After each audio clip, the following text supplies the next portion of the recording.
ನಾಳೆ ಪರವಾಗಿಲ್ಲ, ನಾಳೆ ಇರ್ತೀವೋ ಇಲ್ಲ ಬೇರೆ ಕಡೆ ಹೋಗ್ತೀವೋ ಸ್ವಲ್ಪ ಸೈಡ್ಗೆ ಭಗೀರಥಿ ಅಣ್ಣನ್ಗೆ, ಭಗೀರಥಿ ಅಣ್ಣನ್ಗೆ, ಭಗೀರಥಿ ಅಣ್ಣನ್ಗೆ. ಹೌದಾ?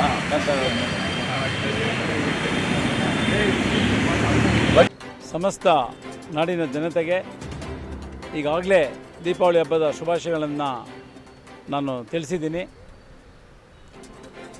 ಜನರು ಶಾಂತಿ ಮತ್ತು ನೆಮ್ಮದಿಯಿಂದ ಕರ್ನಾಟಕ ರಾಜ್ಯದಲ್ಲಿ ಜನರೆಲ್ಲರೂ ಕೂಡ ಒಟ್ಟಾಗಿ ಜಾತಿ ಧರ್ಮ ಹೊರತುಪಡಿಸಿ ಶಾಂತಿ ಜೀವನವನ್ನು ಪ್ರತಿಯೊಬ್ಬರು ಕೂಡ ನಡೆಸಬೇಕು ಅಂತೇಳಿ ನಾನು ಮನವಿ ಮಾಡ್ತಾ, ಏನು ನಾಳೆ ಅಂದರೆ ದಿನಾಂಕ 28/10/2025 ಮಂಗಳವಾರದಂದು ನನ್ನ ಒಂದು ಜನ್ಮದಿನವನ್ನು JP ಅಭಿಮಾನಿ ಬಳಗದ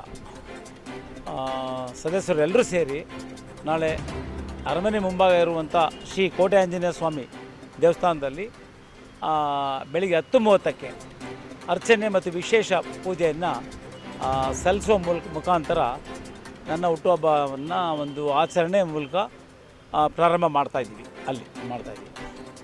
ಸೊ ಅದು ನಂತರ ಸೀದಾ ಡಾಕ್ಟರ್ ರಾಜ್ಕುಮಾರ್ ಪಾರ್ಕ್ಗೆ ಬಂದು ರಾಜ್ಕುಮಾರ್ ಅವರ ಏನು ಒಂದು ಮೇರು ನಟರು ಇದ್ದಾರೆ, ನಮ್ಮ ಕನ್ನಡ ಭಾಷೆಯ ಮೇರು ನಟರು ಇದ್ದರು ಡಾಕ್ಟರ್ ರಾಜ್ಕುಮಾರ್ ಅವರ ಆಶೀರ್ವಾದ ಪಡೀಲಿಕ್ಕೆ ಅವರ ಪ್ರತಿಮೆಗೆ ಮಾಲಾರ್ಪಣೆಯನ್ನು 11 ಗಂಟೆಗೆ ಇಲ್ಲಿ ಮಾಡ್ತಾಯಿದ್ದೀವಿ.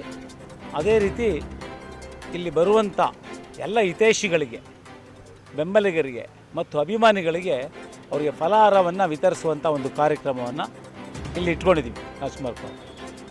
ಸೊ ಅದಾದ ನಂತರ ಕಿವುಡ್ರು ಮೂಗರ ಒಂದು ಶಾಲೆ ಇದೆ, ಅಲ್ಲಿ ಪ್ರಾರಂಭ ಆದರೆ ಒಟ್ಟು 10 ಅನಾಥ ಆಶ್ರಮಗಳಿಗೆ ಭೇಟಿ ನೀಡಿ ಅಲ್ಲಿ ಅವರಿಗೆ ಫಲಾಹಾರ ಮತ್ತು ಹಣ್ಣು ಹಂಪಲು ಮತ್ತು ಕೇಕು ಎಲ್ಲ ವಿತರಣೆ ಮಾಡಿ ಅಲ್ಲೇ ಒಂದು ದಿನಾಚರಣೆಯನ್ನು ಆಚರಿಸಲಿಕ್ಕೆ ಎಲ್ಲ ಅಭಿಮಾನಿಗಳು ಕಾರ್ಯಕ್ರಮ ರೂಪಿಸಿದ್ದಾರೆ. ಅದರ ಪ್ರಕಾರವಾಗಿ ಸಂಜೆವರೆಗೂ ಕೂಡ ಈ ಕಾರ್ಯಕ್ರಮದಲ್ಲಿ ನಾನು ಕೂಡ ಭಾಗವಹಿಸ್ತಾ ಇದ್ದೀನಿ. ಹಾಗಾಗಿ ಎಲ್ಲ ನಾಡಿನ ಜನತೆ ನನಗೆ ಆಶೀರ್ವಾದ ಮಾಡಬೇಕು ಅಂತ ಕೇಳ್ಕೊಳ್ತಾ ಇದ್ದೀನಿ. ಯಾವುದೋ ನಿಮ್ಮದು ಹೊಸ ಸಿನಿಮಾಗಳು ಮುಹೂರ್ತ ಅಂತ? ಅದೇ ನಾನು ನಮ್ಮ ಭಗೀರಥ ಸಿನಿಮಾ ಯಶಸ್ಸು ಕಂಡ ಮೇಲೆ ಸುಮಾರು ನಿರ್ಮಾಪಕರು ನಿರ್ದೇಶಕರು ಬಂದರು, ಕಥೆಯೆಲ್ಲ ಹೇಳಿದರು, ಕೇಳಿದರು. ಅದರಲ್ಲಿ ನನಗೆ ಇಷ್ಟವಾಗಿರುವಂಥ 2 ಸಿನಿಮಾನ ನಾನು ಆಯ್ಕೆ ಮಾಡ್ಕೊಂಡಿದ್ದೀನಿ. ಈ ನನ್ನ ಹುಟ್ಟುಹಬ್ಬದ ಈ ಸಂದರ್ಭದಲ್ಲಿ 2 ಸಿನಿಮಾಗಳು ಕೂಡ ಮುಹೂರ್ತ ನಡೀತಾ ಇದೆ. ಒಂದು ದೈವ ಅಂತ, ಅದು DK ಶಿವರಾಜ್ ರವರ ನಿರ್ದೇಶನದಲ್ಲಿ ಅದು ಪ್ರಾರಂಭ ಆಗ್ತಾ ಇದೆ. ಅದೇ ರೀತಿ ಮತ್ತೊಂದು ಸಿನಿಮಾ, ಅದು ಜೀವದಾತ ಅನ್ನುವಂಥ ಸಿನಿಮಾ. ಈ ಕಥೆನೂ ಕೂಡ ನಾನು ಏನು ಸಮಾಜಕ್ಕೆ ಒಂದು ಒಳ್ಳೆಯ ಸಂದೇಶಗಳು ನೀಡಬೇಕು ಅನ್ನುವಂಥ ಉದ್ದೇಶದಿಂದ ಈ ಕಥೆಗಳನ್ನು ನಾನು ಆಯ್ಕೆ ಮಾಡ್ಕೊಂಡು ಒಪ್ಕೊಂಡಿದ್ದೀನಿ. ಈ 2 ಚಲನಚಿತ್ರಗಳು ಕೂಡ ಮುಹೂರ್ತ ಪ್ರಾರಂಭ ಆಗ್ತಾ ಇದೆ. ಇದೇ ಸಂದರ್ಭದಲ್ಲಿ ಇಲ್ಲ, ಆಗುತ್ತೆ, ನಾಳಿಂದನೇ ಆಗುತ್ತೆ. ಒಂದೊಂದು ಶೆಡ್ಯೂಲ್ಗೆ ಇದು ಮಾಡಿದ್ದೀವಿ.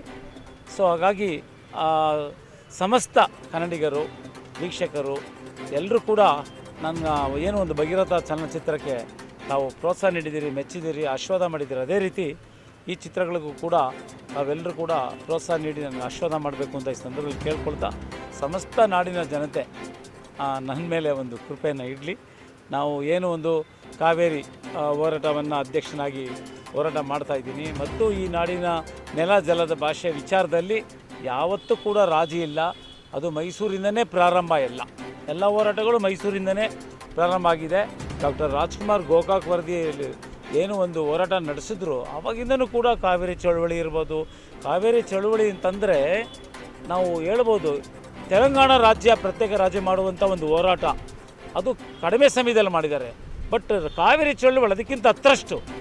ಆದರೆ ಕಾವೇರಿ ಚಳವಳಿ ನಾವು ಅಷ್ಟು ಮಾಡಿದರೂ ಕೂಡ ನಮಗೆ ನ್ಯಾಯ ಸಿಕ್ಕಿಲ್ಲ, ಸಂಪೂರ್ಣವಾದಂಥ ನ್ಯಾಯ ಸಿಕ್ಕಿಲ್ಲ. ಏಕೆಂದರೆ ನಮ್ಮ ರಾಜ್ಯದ ರಾಜಕಾರಣಿಗಳ ಇಚ್ಛಾಶಕ್ತಿ ಕೊರತೆಯಿಂದ ನಮಗೆ ನ್ಯಾಯ ಸಿಕ್ಕಿಲ್ಲ.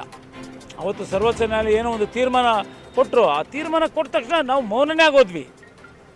ನಮ್ಗೆ ಅನ್ಯಾಯ ಆಗಿದ್ದರೂ ಮೌನ ಆಗೋಗಿದ್ದೀವಿ. ಆದರೆ ತಮಿಳ್ನಾಡವರು ಅವರು ಬೀಗ್ತಾ ಇದ್ದಾರೆ, 3 ಬೆಳೆ ಬೆಳೀತಾ ಇದ್ದಾರೆ.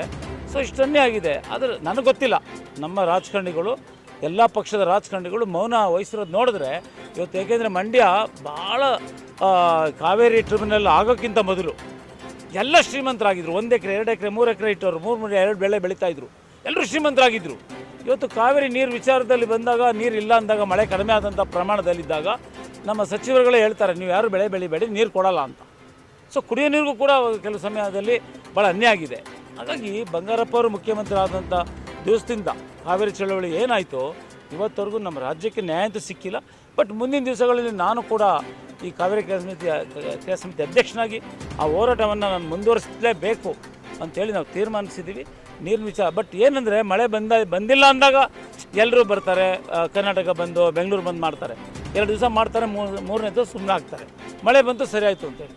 ನಾವು ಕಾವೇರಿ ಕ್ರಿಯಾ ಸಮಿತಿ ಆಶ್ರಯದಲ್ಲಿ ತಲಕಾವೇರಿಲಿ ಹೋಗಿ ನಾವು ಪೂಜೆ ಸಲ್ಲಿಸಿದ್ವಿ 1 ವರ್ಷದ ಹಿಂದೆ. ಅವತ್ತು ನಾವು ಪೂಜೆ ಸಲ್ಲಿಸಿದ್ರಿಂದ ಇವತ್ತವರೆಗೂ ಕೂಡ ಮಳೆ ನಿಂತೇ ಇಲ್ಲ, ಮಳೆ ಬರ್ತಾನೇ ಇದೆ. ನಮ್ಮ ಕಾವೇರಿ ಕ್ರಿಯಾ ಸಮಿತಿ ಹೋರಾಟಗಾರರು 100 ದಿವಸ ಇಲ್ಲಿ ಅರಮನೆ ಮುಂದೆ ಧರಣಿ ಮಾಡಿದ್ದೀವಿ. ಬಟ್ ಅವರ ಒಂದು ಭಕ್ತಿ ಶ್ರದ್ಧೆ ಪೂಜೆ ಸಲ್ಲಿಸಿದ್ವಿ ಅಲ್ಲಿ ಕಾವೇರಿ ಇದರಲ್ಲಿ ತಲಕಾವೇರಿಲಿ. ಹಾಗಾಗಿ ಬರ್ತಾ ಇದೆ. ಮುಂದಿನ ದಿವಸಗಳಲ್ಲೂ ಕೂಡ ನಮ್ಮ ನಾಡಿನ ನೆಲ ಜಲ ಭಾಷೆ ವಿಚಾರದಲ್ಲಿ ನಾವು ಯಾರೂ ಕೂಡ ರಾಜಿ ಆಗೋದಿಲ್ಲ. ಎಲ್ಲ ರೀತಿಯಾದಂಥ ಹೋರಾಟ ಮಾಡ್ತೀವಿ. ಕನ್ನಡ ಭಾಷೆಯ ಚಿತ್ರಗಳಿಗೆ ದಯವಿಟ್ಟು ಎಲ್ಲ ವೀಕ್ಷಕರು ಕನ್ನಡಿಗರು ಹೆಚ್ಚಿನ ರೀತಿಯಲ್ಲಿ ನಮ್ಮ ಚಿತ್ರಗಳನ್ನು ಥಿಯೇಟ್ರಿಗೆ ಬಂದು ತಾವು ಸಿನಿಮಾನ ನೋಡಿ ನಮ್ಮ ಕನ್ನಡ ಭಾಷೆನ, ಕನ್ನಡ ಚಲನಚಿತ್ರದ ಭಾಷೆಯನ್ನು ಬೆಳೆಸಬೇಕು ಅಂತೇಳಿ ಮತ್ತೊಮ್ಮೆ ನಾನು ಕೋರ್ಕೊಳ್ತಾ ಇದ್ದೀನಿ. ಜೈ ಹಿಂದ್, ಜೈ ಕರ್ನಾಟಕ ಮಾತೆ.